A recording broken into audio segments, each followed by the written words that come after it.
नमस्कार बच्चों। स्वागत है एक बार फिर आपका यशस्वी कोचिंग सेंटर पर।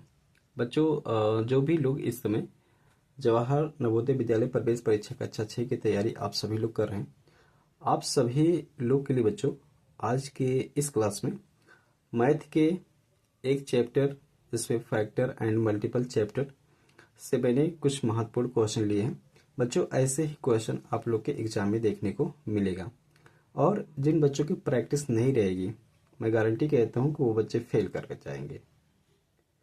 देखिए बच्चों, मेरा ये कहने का मकसद ये नहीं कि आपको डराना है, आप सब लोग भी कर सकते हैं, लेकिन जब तक ये जो क्वेश्चन मैंने लिया है ऐसे क्वेश्चन की प्रैक्टिस आप बार बार नहीं करेंगे, रोज नहीं करेंगे, तो चांस कम रहेगा बच्चों, क्योंकि कंपटीशन बहुत ज़्यादा रहता है।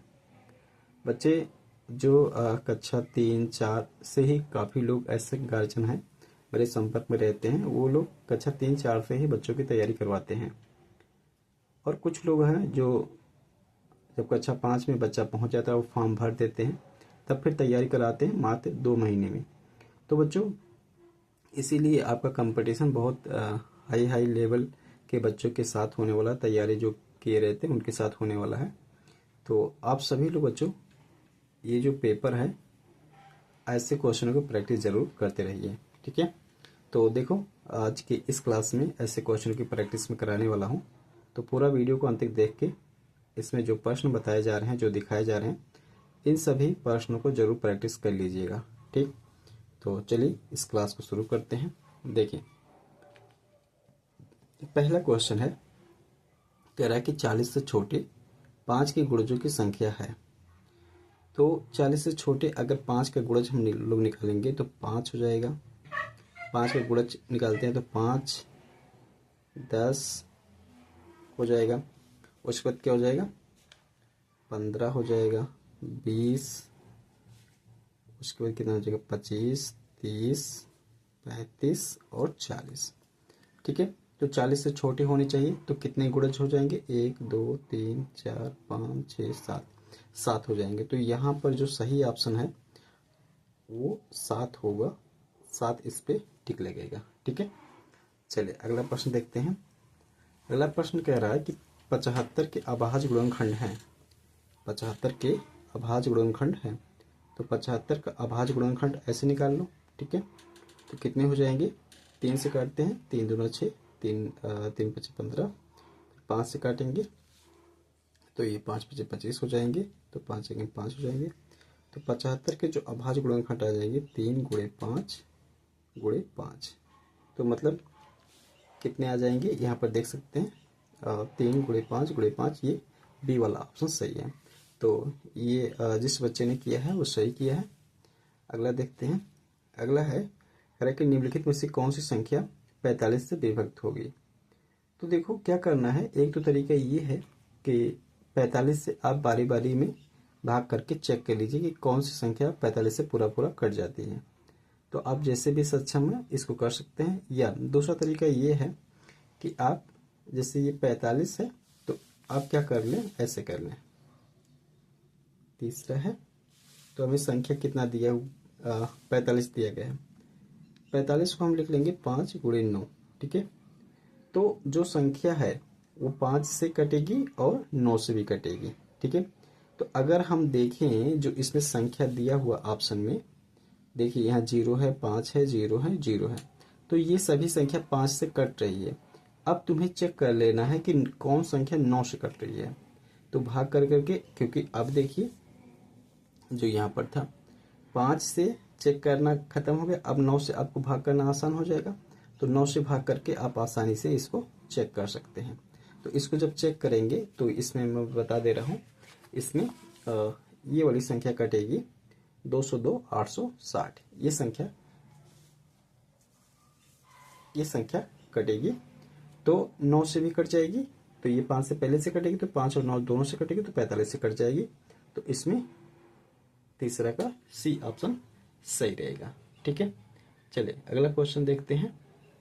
और इसमें देखिए एक रूल और अप्लाई कर सकते हैं, जैसे आपको डिविजिबिलिटी रूल याद होगा, तो 9 से कटने का क्या रूल है, 9 से कटने का रूल है कि अंकों को जोड़ते हैं, यदि वो 9 से कट रहा है तो वो पूरा कट जाएगा। तो देखो 2 2 4 हो जाएगा, और 6 4 10, 10 18, 18 9 से कटेगा तो ये संख्या 9 से कटती दिख रही है। ठीक है, तो ये 5 से भी कट रही है, 9 से भी कट रही है, तो ये संख्या जो है वो कट जाएगी किससे, 45 से, दोनों से कट जाएगी, तो ये सही हो जाएगा।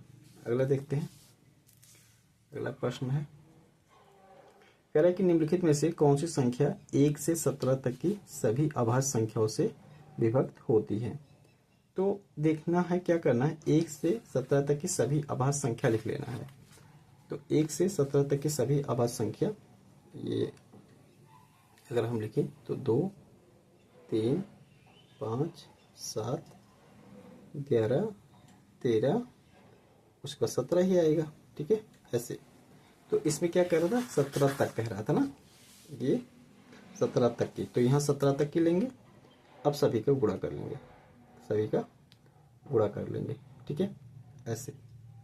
अब देखिए गुणा करेंगे तो कितना हो जाएगा, 5 दूना 10 हो जाएगा, और साथ में 21, 21 गुणे 10 और गुणे 11 गुणे 13 गुणे 17।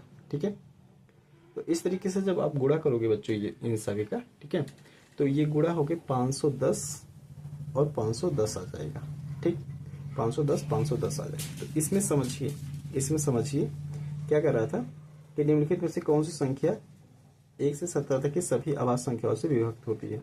तो यहाँ पर जब मैंने अभाज्य संख्याओं को यहाँ पर गुणा किया तो ये 510 510 आया, तो 510 510 से कट जाएगा। तो यहाँ पर देखिए 510 510 एक ऑप्शन है, मैं यहाँ पर दिखा दे रहा हूँ, ये देखिए डी वाला। तो 510 510 से कट जाएगा आसानी से। तो हमने एलसीएम निकालने के लिए आप लोग क्या करते थे, एलसीएम निकालने के लिए तो ऐसे ही अभाज्य संख्या को गुणा करते थे। तो ये एलसीएम ही तो निकला हुआ है। ठीक है, एलसीएम ही तो निकला हुआ है। तो एलसीएम जब निकला हुआ, जब इससे 510 500 कट जा रहा है, तो इनमें सभी संख्याओं से ये संख्या को भाग करेंगे तो पूरा पूरा कट जाएगा।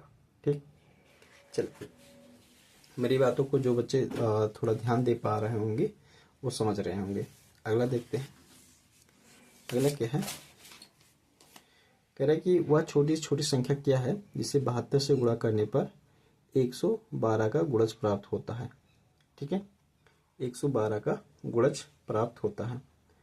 तो 72 में हम ऐसी कौन सी, इसमें जो ऑप्शन दिया गया है वो छोटी छोटी संख्या से भाग करेंगे जिससे 112 पूरा पूरा कट जाए। ठीक है, तो देखिए 112 से जब भाग करें तो पूरा पूरा कट जाए, तो हमें यहाँ पर नहीं पता। तो देखो क्या करेंगे, मान लेते हैं, इसको मैं थोड़ा ऊपर करता हूँ। देखें ये कह रहा है कि 72 में हम कौन सी संख्या से गुणा कर दें जिससे 112 का गुणज प्राप्त हो जाए। तो 72 में हम जो भी संख्या करेंगे तो 112 का गुणज प्राप्त, तो 112 का गुणज प्राप्त होगा, जो भी हम गुणा करेंगे तो मतलब 112 से पूरा पूरा करना चाहिए।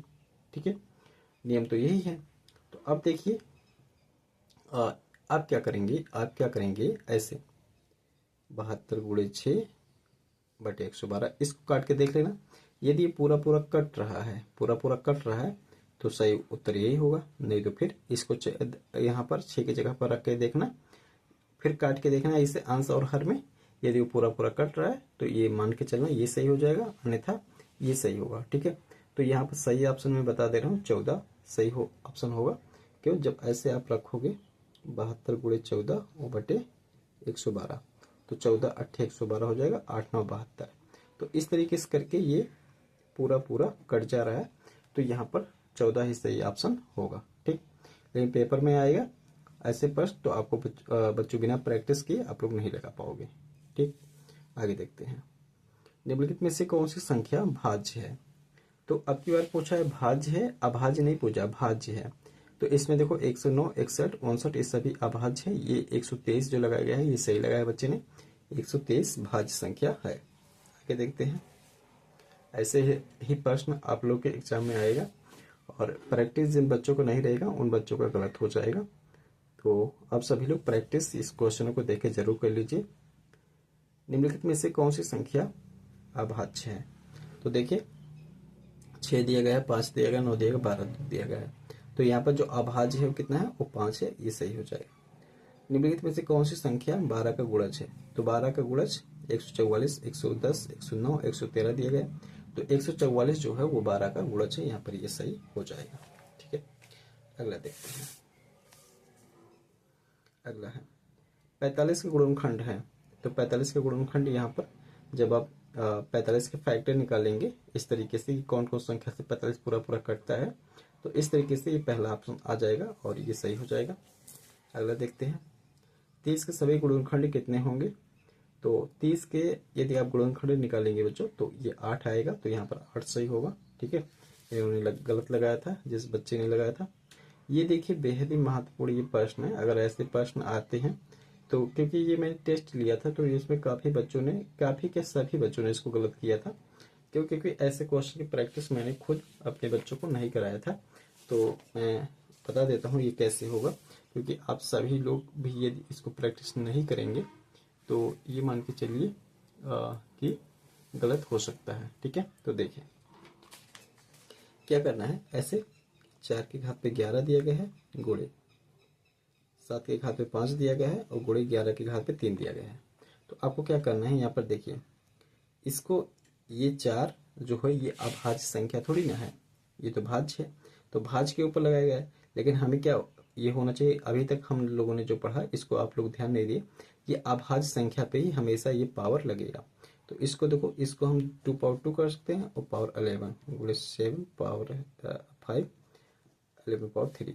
अब देखेंगे 2 पावर 22 हो जाएगा, पावर के ऊपर पावर मल्टीप्लाई हो जाता है, तो 11 दूना 22 हो जाएगा, गुणे 7 के घात पे 5 और 11 के घात पे 3। अब इनमें क्या कह रहा था, 30 के सभी गुणनखंड ये वाला है कि अभाज्य गुणनखंड कुल कितने हैं। तो इसमें देखो 22 यहाँ हो गया, 5 यहाँ हो गया, 3 यहाँ हो गया, तो कुल मिला के कितना हो गया, 30 हो गया। ठीक है, तो इसमें जो सही ऑप्शन हो जाएगा वो क्या हो जाएगा, ये बी वाला ऑप्शन सही हो जाएगा। ठीक, अगला देखते हैं। अगला है निम्न में से 316 का कौन सा गुणनखंड नहीं है। तो 316 का जो गुणनखंड नहीं है, जब आप इनको इस संख्या से इसमें भाग करोगे तो पूरा पूरा कट जाएगा, क्योंकि ये 8 जो है ये गुणनखंड नहीं है, क्योंकि 8 से जब 316 में भाग करेंगे तो पूरा पूरा नहीं कटेगा, तो ये 8 जो है ये गुणनखंड नहीं है। अगला देखते हैं। अगला है 37,800 का अभाज्य गुणनखंड क्या है। तो जब भी अभाज्य गुणनखंड आप करोगे तो ये वाला आएगा। तो ऐसे प्रश्न संभावना है कि 1-2 प्रश्न जरूर आप लोग को देखने को मिलेगा परीक्षा में। ठीक है, देखिए ये सब प्रश्न आए हुए हैं। एक संख्या 50 से कम है, 7 का गुणज है के 3 गुणनखंड है, वह संख्या क्या है। तो इस प्रश्न को भी काफी बच्चों ने गलत किया था और आप लोग की भी प्रैक्टिस नहीं रहेगी तो आप लोग भी गलत करेंगे। मैं बताता हूँ, देखो 14 नंबर में है, कह रहे कि एक संख्या 50 से कम है, 7 का गुणज है। तो 7 का गुणज निकाल लेते हैं, जो 50 से कम है। 7 को 7, 7 में 14, 7 21, 7 6 28, 7 5 35, 7 6 42, 7 7 49, ये सभी 50 से कम है के कुल 3 गुणनखंड है। अब इसमें देखना है कि कौन सी संख्या के कुल 3 गुणनखंड है। तो इसमें जब आप चेक करोगे गुणनखंड निकालोगे, जैसे 1 7 49, तो 49 के ही मात्र केवल 3 गुणनखंड मिलेंगे, तो यहाँ पर जो सही हो जाएगा ये 49 सही हो जाएगा। और आप इसमें सभी को निकालोगे, ये जिस 7 हो गया 14 हो गया, तो किसी का 1, किसी को 2 आएगा, किसी का इससे ज़्यादा आएगा, मतलब 3, केवल 49 का ही आएगा। ठीक है, तो ये सही हो जाएगा। आगे देखते हैं। 15 नंबर क्वेश्चन में कह रहे कि एक संख्या 50 से कम है। ये क्वेश्चन काफी बच्चे समझ नहीं पाए, लगा कि उनका एक ही क्वेश्चन है, ये एक क्वेश्चन नहीं था। तो देखो एक संख्या 50 से कम है, 7 का गुणज है, उसके कुल 3 अभाज्य गुणनखंड है, कुल 3 अभाज्य गुणनखंड है। तो देखो यही प्रश्न है, 3 अभाज्य गुणनखंड। अगर 7 का देखते हैं कुल 7 हो जाएगा, 14 का देखो तो कितना होगा, 2 7 2 हो गया। 21 का देखो 3 7 21, तो इसका भी 2 अभाज्य गुणनखंड आया। 28 का देखो 2 1 2 2 चौका 2 7 14, इसके कितने आएंगे, 1 2, मतलब 2 और 7 केवल 2 अभाज्य गुणनखंड है। 35 का देखो 5 7 35, 2 आया। 42 का देखो ऐसे, तो देखो 3 1 3, 3 चौक 12 और उसके बाद 2 7 14 हो जाएगा। तो इसमें 1 2 3, ये 3 अभाज्य गुणनखंड आ गया। तो इसमें जो सही है वो है ये 42 सही है। ठीक है, तो इस तरीके से बच्चों प्रश्न लगना था। मैं चाहता हूं कि मैं आप लोग कुछ और प्रश्न दिखा दूं। चलिए, मैंने इसमें तो टिक ही लगाया हुआ था, आप लोग क्या करना, इसको कॉपी पे प्रैक्टिस कर लेना। ठीक है, देखिए 16 का हमने निकाला है, 12 और 15 के सर्वनिष्ठ गुणनखंड है तो 1 और 3 है। 17 का देखो 30 के गुणनखंड है, तो इस तरीके से ये हो जाएगा। 6 के प्रथम 5 गुणजों का योग क्या है, तो ये हो जाएगा 90 हो जाएगा। इसके बाद 6 के प्रथम 5 गुणजों के योग से आने वाली संख्या के दहाई और इकाई के स्थानों का पर आए अंकों का अंतर क्या है, तो ये 9 हो जाएगा। इसके बाद आप देख लीजिए 13 का यहाँ पर बी ऑप्शन सही है। 13 के प्रथम 7 गुणजों का योग कितना है, 365 के निकटतम है, तो ये हो जाएगा। 6 के पहले 4 गुणजों का योग कुछ 60 हो जाएगा। इस तरीके से 9 तथा 7 दोनों का एक उभयनिष्ठ गुणज ए है। एक संख्या 1200 तथा 1300 के बीच में है, संख्या ए है, तो यहाँ पर 1260 हो जाएगा, तो ये सही हो जाएगा। 640 का अभाज्य गुणनखंड है, तो ये सही हो जाएगा। उसके बाद 24 नंबर में देखिए, 24 नंबर में सी ऑप्शन सही है। उसी तरीके से 25 नंबर में ये सी ऑप्शन सही है। तो इस तरीके से मैंने बच्चों 25 क्वेश्चन आप लोग को दिखा दिया। मैंने कुछ क्वेश्चन कराया भी, आप लोग को डिटेल में समझाया, और कुछ क्वेश्चन लास्ट में नहीं समझाया, तो इसको लेकिन आप लोग को प्रैक्टिस जरूर कर लेना है, आप जहां भी जैसे भी पढ़ रहे हैं, ठीक है। तो चले, ऐसे ही और वीडियो और भी महत्वपूर्ण क्वेश्चन आप लोग के सामने साझा की जाएगी वीडियो के माध्यम से, जो आप लोग के एग्जाम में ज़्यादा संभावना है कि मिलेगा। तो उसके लिए चैनल को सब्सक्राइब करके रखें और बेल आइकन को भी दबा लें, जिससे हम जब भी वीडियो डालेंगे तो आप सभी लोग को उस वीडियो को नोटिफिकेशन मिलेगा और आप सबसे पहले देख के उन क्वेश्चन को तैयार कर पाएंगे। ठीक, तो मिलते हैं किसी दूसरे वीडियो में, तब तक के लिए बहुत बहुत धन्यवाद।